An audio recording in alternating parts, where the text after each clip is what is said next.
Hello guys, my name is Rahmat Mumtaz. I'm going to start weekly current affairs.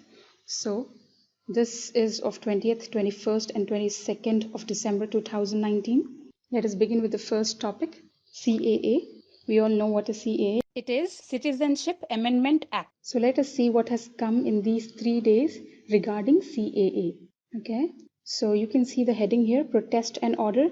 This article is from the editorial page of The Hindu of 20th December 2019. So now let us see what this article says regarding CAA. This article points out all those points against which the CAA is going. Like, let us begin with this first point. The CAA is going against the fundamental right of Article 19B. Now, what is Article 19B? It is right to assemble peacefully. We all know that fundamental right, article number 19B is right to assemble peacefully without arms, and nobody can stop us from doing that. So when the people are protesting against the CAA, the government is stopping them, which is going against the article number 19B. Okay, so the second point here is government is also imposing section number 144 mentioned under the Criminal Procedure Code. Let us move on to the next point. What is the next point, guys? There was a case of police action in the Supreme Court in the year 2011 that when the people were protesting against the government in the Ramlila Maidan, the police opened fire on the people. So at that time, section 144 was also imposed. So the Supreme Court gave the judgment that section 144 should be imposed only when it is reasonable and it should be imposed at a very, very minimal level. The Supreme Court also pointed out that the perception of threat to public peace and tranquility should be real and must not be imaginary. So now the Constitution guarantees both peaceful dissent. So when peaceful dissent is guaranteed by the Constitution, they cannot impose section 144 or they cannot curb fundamental right of Article 19B. And the Constitution also guarantees of public order. So therefore now we have to see that how the government can maintain both of these things, peaceful dissent as well as public order. Now let us move on to the other article. Here you can read the heading, CAA paves the way for foreign aggression. So there is one main word here, that is foreign aggression. So this is an article from page number 10, news page of The Hindu newspaper of 20th December. It points out that in the Constitution we have an article number 355 which states that the center has the duty to protect the state from external aggression and internal disturbances. So a petition is filed in the Supreme Court saying that this CAA is going against article number 355, as per which Act is facilitating the influx of illegal migrants. Not only that, it is also legitimizing their entry by enabling them to apply for Indian citizenship. Now let us move on to some other article related to CAA. As during the CAA protest, the government have imposed section 144. So this article is all about section 144, that when, where and how this can be applied. You can see the article, section 144, a vestige of colonial rule, from page number 11 of the Hindu newspaper. This section 144 is taken from the Criminal Procedure Code of India, and it is regarded as the carte blanche upon the executive officers. Now what is this carte blanche? It is nothing but unlimited discretionary power is given to act. To whom? To these executive officers. And the conditions when the section 144 can be imposed are, this must be passed only by giving a prior notice and only in cases of emergencies, not our 3 emergencies mentioned in the Constitution, but the kind of public disorder kind of emergencies. Now let us see when can these unlimited powers are given to the executive officers. That is, when can section 144 be applied? It can be done to prevent damage to life and property, or in case of disturbances to public tranquility. Besides that, the aggrieved person can also challenge this in the court. That means, for suppose during section 144 a person is arrested, he can challenge that arrest in the court. Let us move to the second topic. Scottish leader steps up battle. This is also an article from the Hindu world page. So what is it saying, guys? It is saying about referendum. Scottish leader wants referendum. We all know that Britain had elections recently and the Labour Party won the elections and Boris Johnson became the PM. So now, what was the result of the election? Labour Party have won the elections, but this is this northern part of Britain, that is Scotland, got a huge majority under the Scottish National Party (SNP) with the leader Nicola Sturgeon. So now this leader with her party wants to conduct a referendum to gain independence from the southern Britain. But this referendum can be conducted only with the consent of the government, During the elections only, this was the fear that both the Scotland and the Ireland both will fight for independence from the Britain. So now the anticipation got proved and now SNP party wants to conduct referendum. Now we have to see what will happen further. Now let us move on to the other topic. Portugal sets up Gandhi Prize. This is from the Nation page of The Hindu newspaper. We all know that recently Mahatma Gandhi's birthday was celebrated. It was the 150th birth anniversary of Gandhiji, where Portuguese PM also attended the ceremony. And here the Portuguese PM Antonio Costa, he has declared a prize called as Gandhi Citizenship Education Prize in the name of Gandhiji, which is a great honor for India, and its first edition will be on animal welfare. Now this editions, they are going to select this edition based on Gandhiji's sayings and Gandhiji's quotes. So now this animal welfare edition is chosen based on Gandhiji's quote of the greatness of a nation can be judged by the way its animals are treated. It is obvious that a state where the animals are treated properly, there definitely human beings are treated much better. So therefore the first edition will be based on animal welfare. चलो अब आगे बढ़ते हैं दूसरी topic की तरफ. So it's like unlike Bengal, Kerala may update the population register. So it is taken from the south page. Now Kerala is about to update the National Population Register NPR. Guys, you should know this is NPR, National Population Register. This is NRC, National Register of Citizens, and this is CAA, Citizenship Amendment Act. These are three things going on in three different locations of India.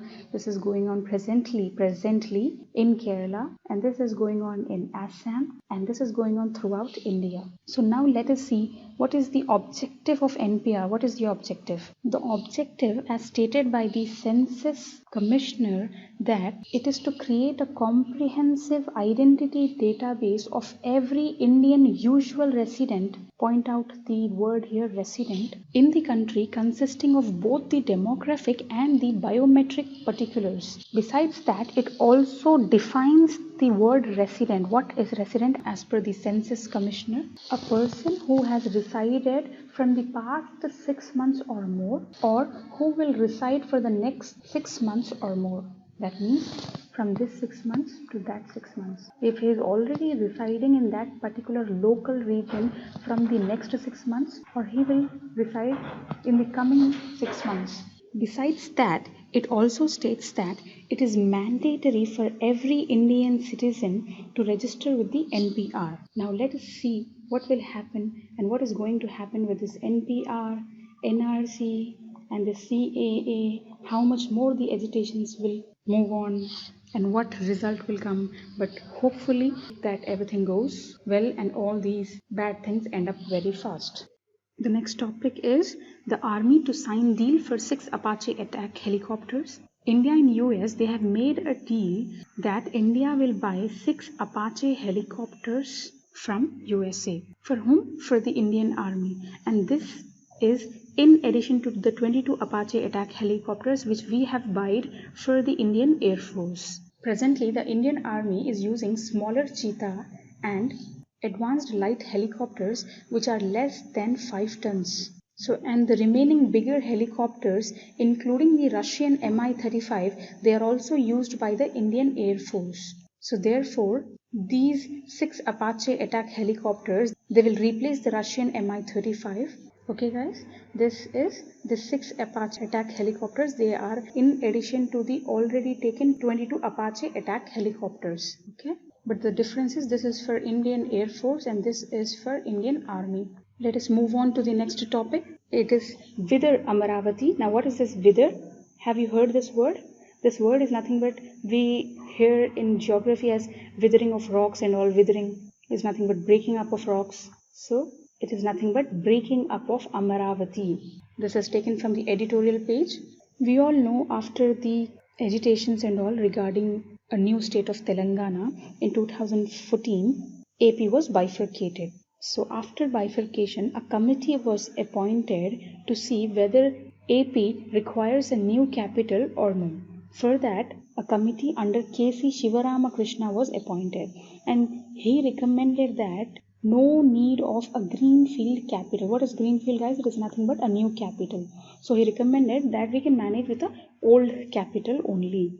So again a committee was appointed for the same reason to see whether a new capital is required or no, headed by G.N. Rao. And the G.N. Rao committee, it recommended that there should be an assembly which is a legislative capital in Amaravati and a secretariat in Visakhapatnam and a high court at Kurnool.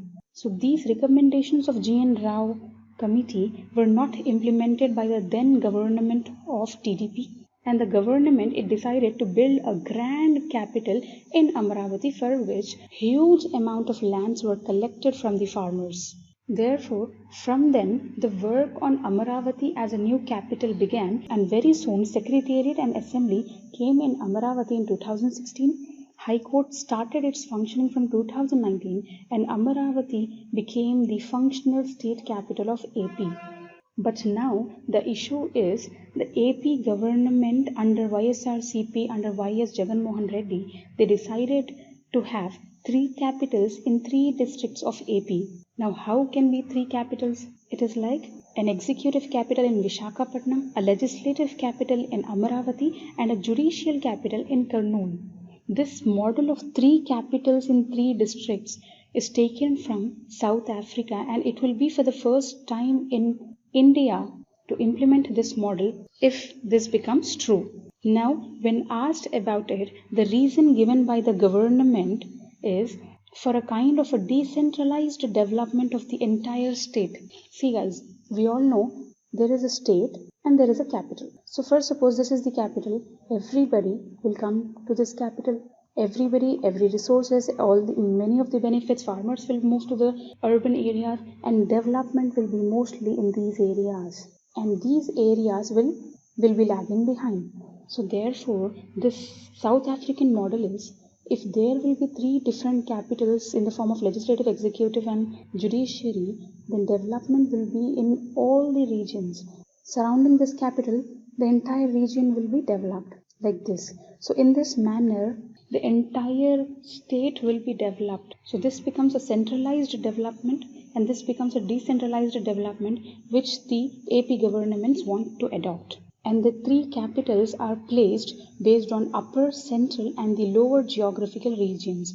Like here is one capital, this will be the other capital, and this will be the other capital based on upper, middle and lower geographical regions. Let us move on to the other topic. Carbon dots, they help detect the herbicide pollution. This is an article from the Sunday Hindu paper of SNT page. So what is this guys? Carbon dots help detect herbicide pollution.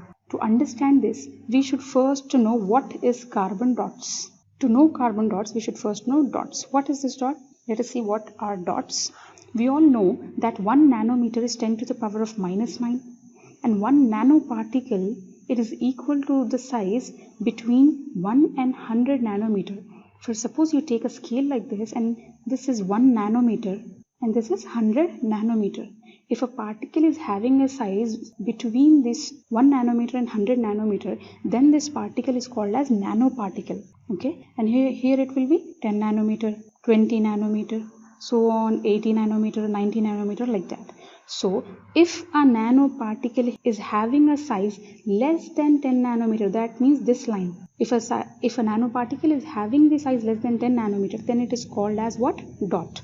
Okay, what is a dot? That means this region will be dot. So now, what are carbon dots? These are nothing but those dots made up of carbon. Now, where do we find carbon? In the plants and leaves. So now we should see how are these carbon dots made. Carbon dots are made up of plants and leaves. But how they are made, we will see. Take some water hyacinth leaves, remove the chlorophyll part from those leaves, dry up the leaves and then grind it to powder. Then after heating at 150 degrees Celsius, you will find very small particles called as carbon dots, and these are capable of giving away fluorescent light when kept under UV light. And these carbon dots, they are very sensitive to herbicides, so therefore their sensitivity will enable them to detect herbicides. So with the help of carbon dots, we are able to detect the herbicide pollution. Okay guys, now let us see today's last topic from the SNT paper of Sunday. So this topic is of iron snow. Guys, what is this iron snow? This is a very small concept we will see now. We all know that these are earth's layering, crust, mantle, and this part is our core. Okay, in our core we have outer core and inner core, which you can see it here. This is our outer core and this is our inner core. Okay, we all know that this outer core is in molten form, in liquid form. Okay, so from this outer core, which is there in a liquid form, iron will fall like this in the inner core. Okay, and it accumulates here in this region like this. So it forms a kind of snow here. What snow? Iron snow.